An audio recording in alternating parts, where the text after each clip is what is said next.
Hey guys, it is Friday, September 13th, and today I'm going to start reviewing this week's comics that I picked up. As you can probably tell from the title and the video length, there's the title down here. With YouTube, I don't know anymore. I'm just so used to the title being up there. Anyway, as you can tell from all that, I've changed up my format a little. Instead of reviewing all the comics in one video, what I'm going to start doing is reviewing 2 or 3 at a time, um, at depending on how many comics I pick up this week. So I'd like to keep it at 2 at a time, but this week there were 11 comics that came out, so I decided one of them will be a 3-fer instead of one of them being a 1-er. I've already spent like a minute doing this little introduction thing. So I might as well get started by reviewing the 2 comics for this video. Red Sonja, sorry, I pronounced the J and you're not supposed to. Red Sonja number 3, and The Court of Owls number 1, which is Batman and Robin 23.2. Yeah, so I will start with Sonja, whatever, okay. So the last 2 issues were kind of I want to say like a cold open for the series. You get a little bit of history, of Sonja's history, being used as like a gladiator before being rescued by a king, and then years later fighting for that king again against her kind of sister in the ring, who turned evil and wanted revenge because of PTSD and survivor's guilt. So this picks up where that left off, with Sonja having the plague and being exiled to the frozen woods that we see her in on the cover. And these are basically Sonja's last days.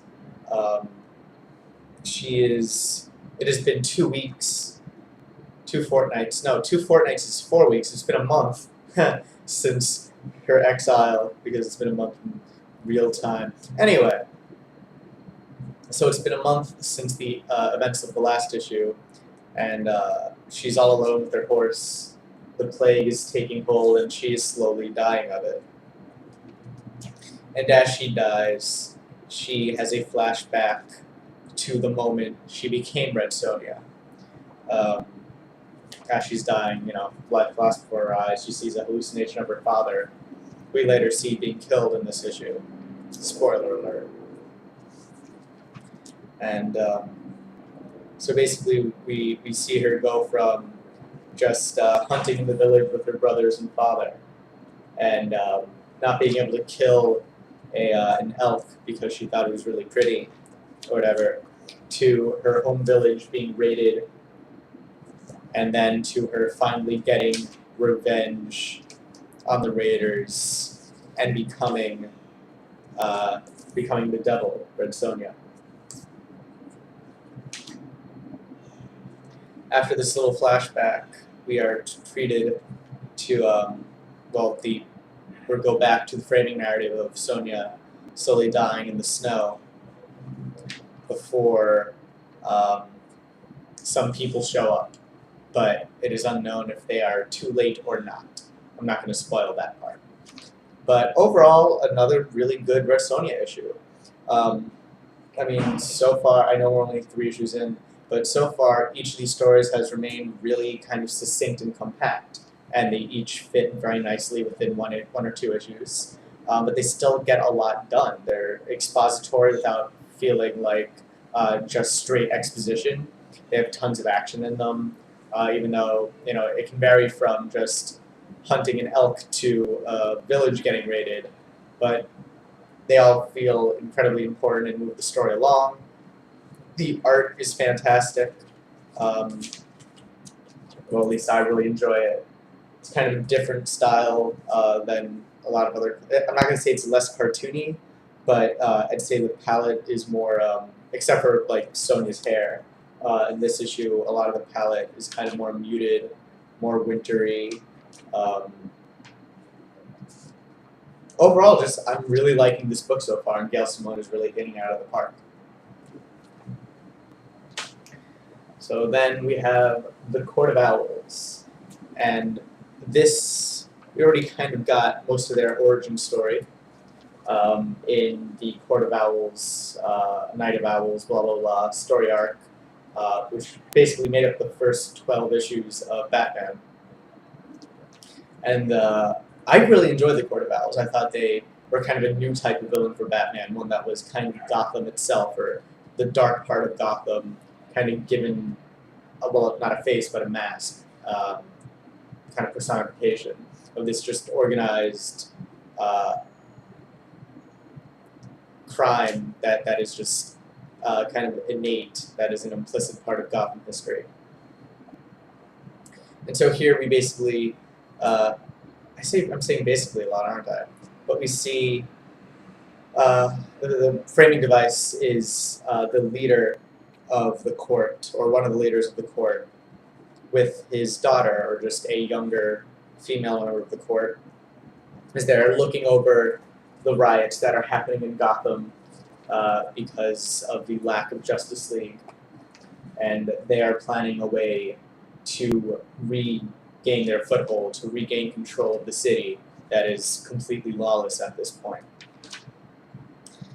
And so we, as they go down to their secret owl's nest to let out their secret weapon, we have more examples of just how the court has kept control over the years. From 1974, where we have them bullying the chief of police, or the head of the police department, eventually sending a Talon after them, to them bullying the mayor into not negotiating with laborers and just throwing the laborers out, again by like physical bullying and threatening their lives, to the early, the late 19th century, where they stalk a journalist who has evidence of their existence, and so yeah, it's just kind of more examples of how much a part of Gotham the court is, and how much control they can exercise, and how much just kind of reach and leverage they have over the city, and how their will does get done.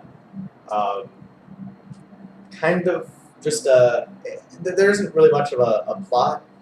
And the main, like I said, the main framing device is just two people going down to a basement, and then we get a lot of flashbacks. Well, not flashbacks, or just stories of like nothing really happens, I guess, in this book. There's no advancement. I say well enough put together. I wouldn't say it's a bad comic, but it doesn't really feel like an important part.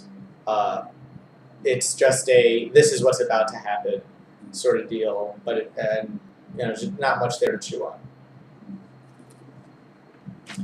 So that has been those two. If you want to see the rest, I am uploading them. They're probably uploaded by the time you see this video, or will be very soon, depending on how early you watch this. So go ahead, check those out. If you enjoyed, please, tell me.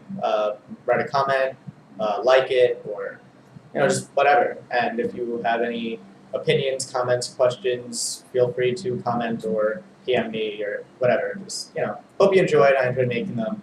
And please watch the other videos if you want, and check back next week for more comics. Thanks for watching.